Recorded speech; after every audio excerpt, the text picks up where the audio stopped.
रमता राम जपो रे प्राणी, अब तो सुन ले राम कहानी।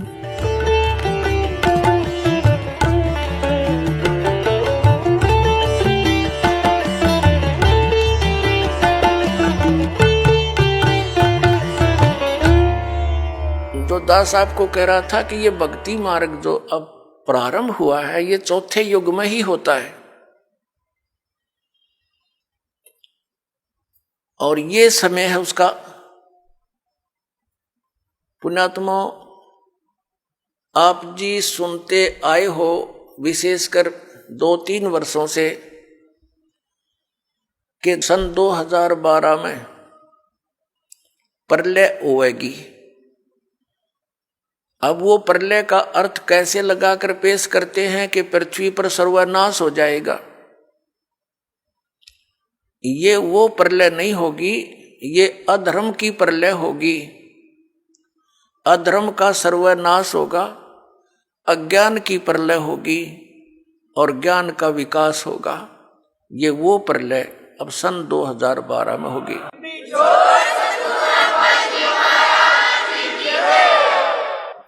श्रीमद् भगवत गीता अध्याय नंबर 4 के श्लोक नंबर 7 में कहा है, यदा यदा ही धर्मस्य ग्लानि भवति भारत। जब जब धर्म के अंदर नफरत पैदा हो जाती है, अधर्म बढ़ जाता है, धर्म का नाश हो जाता है, तो काल भगवान कहता है तब मैं अपने अंश अवतार सृजन करता हूं, भेजता हूं।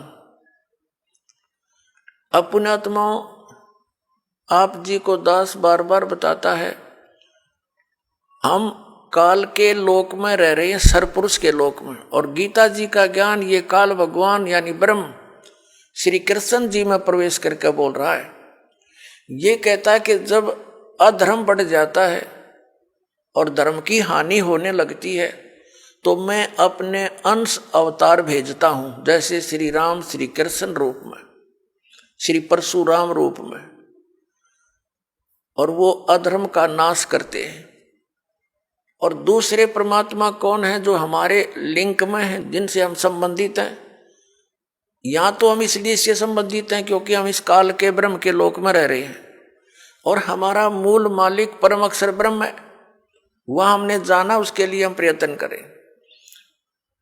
तो ये काल के जो अवतार होते हैं, ब्रह्म के अवतार कैसे अधर्म का नाश करते हैं। जैसे महाभारत करवाया किसने? श्री कृष्ण जी में प्रवेश करके इस काल भगवान ने। श्री कृष्ण युद्ध नहीं करवाना चाह रहे थे, वो तो 3 बार शांति दूत बनकर गए थे, और उन्होंने यहां तक प्रतिज्ञा कर ली थी कि मैं युद्ध भी नहीं करूंगा, हथियार नहीं उठाऊंगा। तो ये काल है, ये कराता है। तो उस समय कहते हैं अधर्म बढ़ गया था, और उस अधर्म का नाश उसने कैसे करवाया? महाभारत का युद्ध करवा के। उसमें धर्मी भी मर गए, अधर्मी भी मर गए, और फिर एक और समस्या पैदा होगी रोजी और रोटी की। बहनें विधवा होगी, बच्चे अनाथ हो गए। वो अधर्म कहाँ बढ़ा? वो तो अशांति और फैलगी, और उन बहन बेटी जो विधवा होगी थी उनके साथ अन्य लोगों ने बदतमीजियां की, उनकी इज्जत के दुश्मन बन गए। ये खाक अधर्म का नाश किया उन्होंने।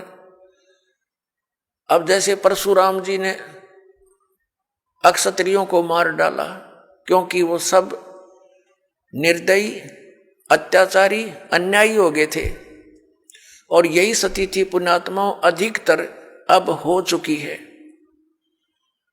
राजनेता अपने स्वार्थवशी कार्य करते हैं, अधिक